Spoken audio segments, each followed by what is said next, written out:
Nacimiento. ¿Cómo sucede? Johanán Juan 3, 5. Yahushua respondió, en verdad te digo que a menos que uno nazca del agua y del espíritu, no puede entrar en el reino de Elohim.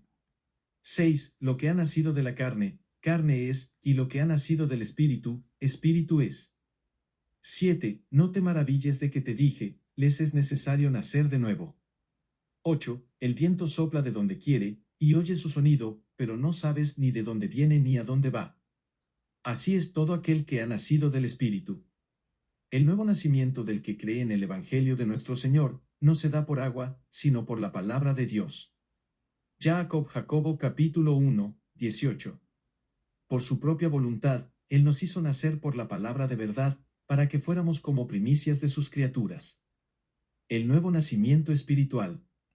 Es obvia la intención del autor cuando repite la palabra apoqueo, nos hizo nacer, que en Jacobo capítulo 1, 15. Luego la pasión, después de haber concebido, da a luz el pecado, y el pecado, una vez que se lleva a cabo, engendra la muerte. Aquí se traduce por da a luz, el pecado es el causante de la muerte mientras Dios es la fuente de vida.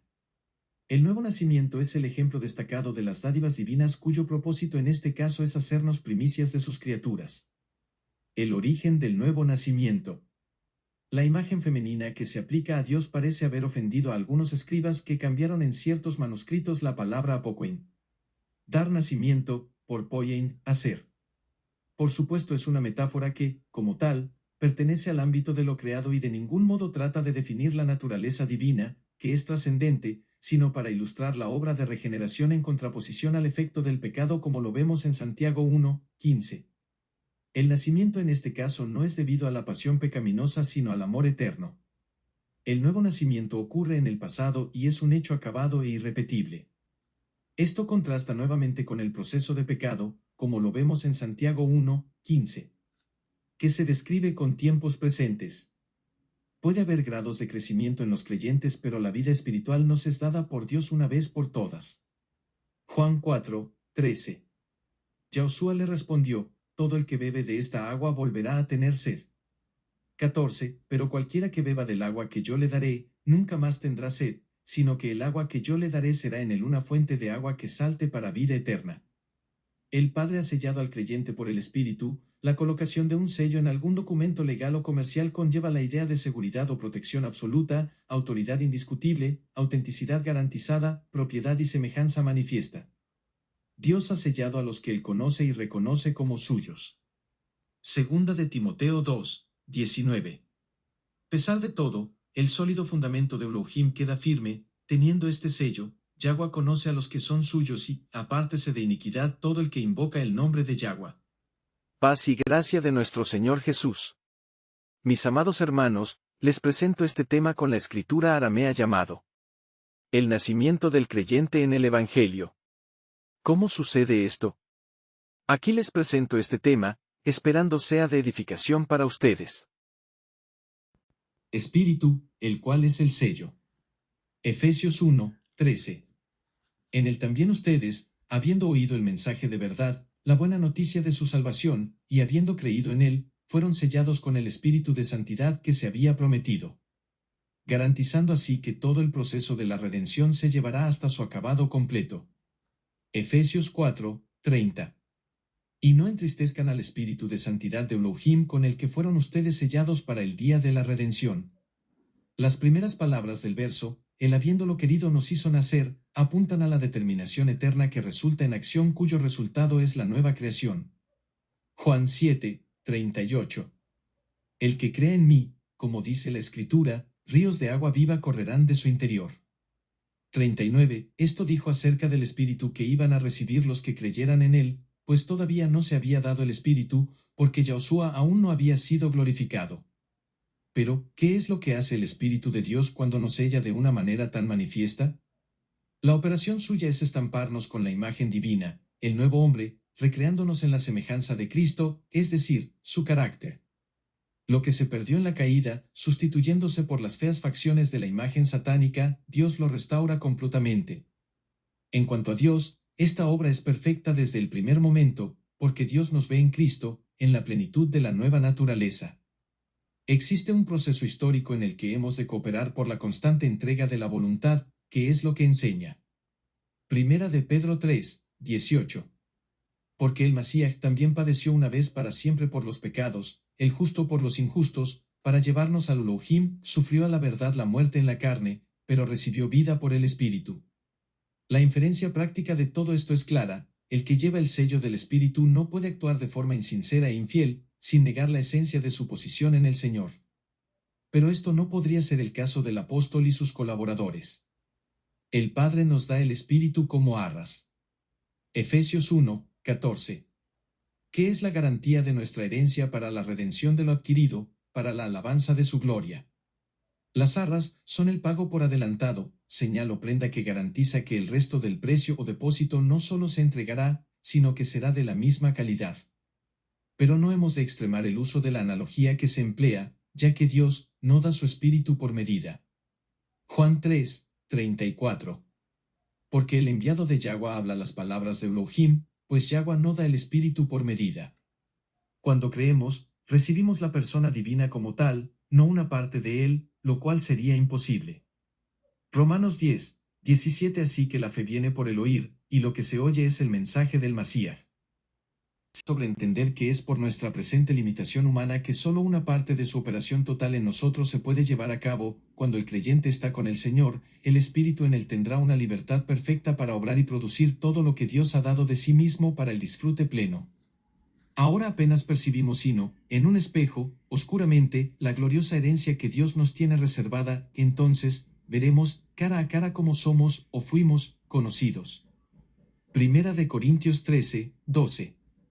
Así que ahora vemos solo el reflejo empañado de un espejo, pero entonces veremos directamente. Ahora mi conocimiento es parcial, pero entonces conoceré plenamente, como también me conocerán a mí. A fondo y en grado creciente.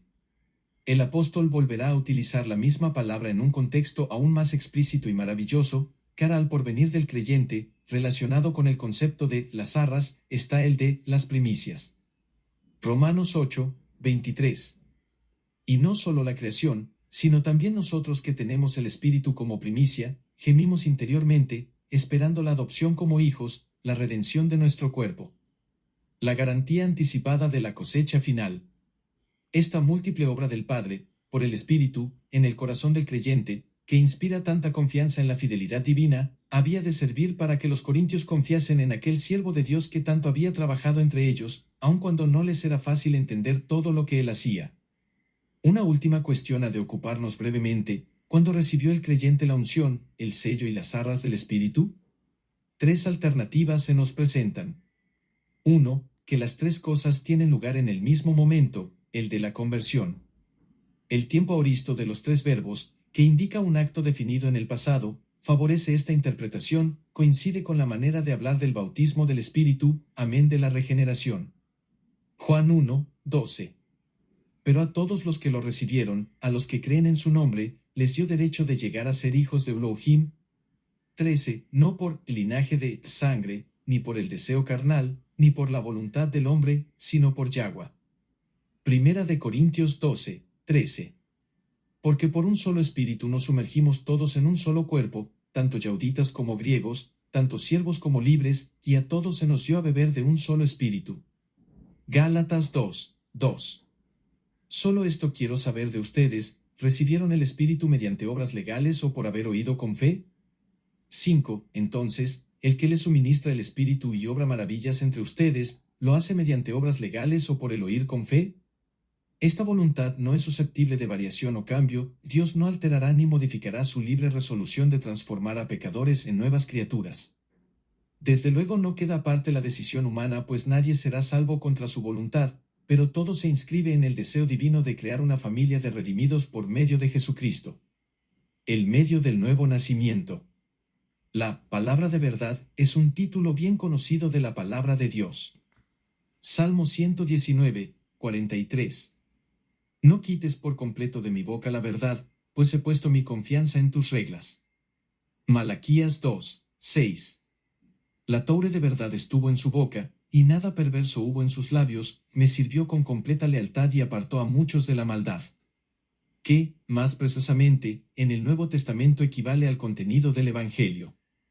Efesios 1:13. En él también ustedes, habiendo oído el mensaje de verdad, la buena noticia de su salvación, y habiendo creído en él, fueron sellados con el Espíritu de santidad que se había prometido.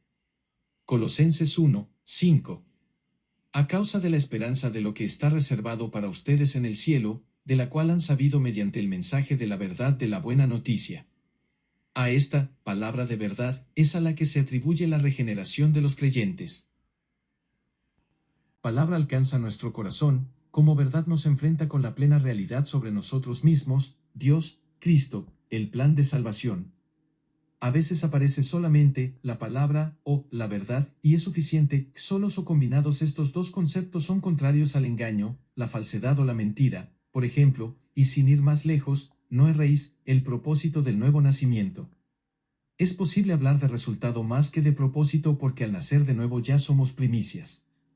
Pasamos a ser hijos de Dios, adoptados, herederos, santificados, santos por el mismo acto divino, ciertamente un don perfecto, ni incipiente ni incompleto, que alcanza su meta. La meta de Dios, acorde con el designio de su voluntad, es que seamos una especie de primicias de sus criaturas. Primicia, que es un concepto bien conocido en el Antiguo Testamento referido a la ofrenda a Dios de los primeros productos del campo o del ganado, y que también describe la parte que representa al todo, tiene en este caso un sesgo fuertemente metafórico. Algunas de las referencias en el Nuevo Testamento son un singular colectivo, o sea, las primicias como lo vemos en Primera de Pedro 1:18. Los creyentes son primicias de sus criaturas, las que pertenecen a Dios como Creador, es decir, representan a éstas delante de Dios porque el don de la nueva vida lleva implícito un mandato. Se mantiene la primacía del hombre en la creación. El propósito de Dios es que los regenerados lleguen a ser todo lo que Él designó, ya sea para que reflejen plenamente la imagen de Dios. Génesis 1:26. Entonces dijo Elohim, hagamos al hombre a nuestra imagen, según nuestra semejanza. Ellos gobernarán los peces del mar, las aves del cielo, el ganado, toda la tierra y todo lo que se arrastra por el suelo. Se refiere al orden futuro de la humanidad redimida. A las primicias seguirá la cosecha completa y la consumación integrará a toda la creación. Romanos 8:18. Yo estimo que los sufrimientos que pasamos al presente no se pueden comparar con la gloria que pronto se va a revelar en nosotros. 19. Pues la creación aguarda con ardiente anhelo que se manifiesten los hijos de Elohim. 20. Porque la creación quedó sometida al fracaso, no por su propia voluntad sino por la del que la sometió, con la esperanza 21. De que la creación misma será libertada de la servidumbre a la corrupción, para entrar a la libertad gloriosa de los hijos de Elohim. 22. Porque sabemos que toda la creación gime unida, y unida sufre dolores de parto hasta ahora. 23. Y no solo la creación, sino también nosotros que tenemos el Espíritu como primicia, gemimos interiormente, esperando la adopción como hijos, la redención de nuestro cuerpo. 24. ¿Por qué nos hemos salvado solo en esperanza? Y si algo esperado se viera no sería esperanza, ¿quién sigue esperando lo que ya se ve? 25. Pero si esperamos algo que no vemos, con perseverancia lo aguardamos. Paz y gracia de nuestro Señor Jesús. Su hermano en Cristo. Enrique Olea.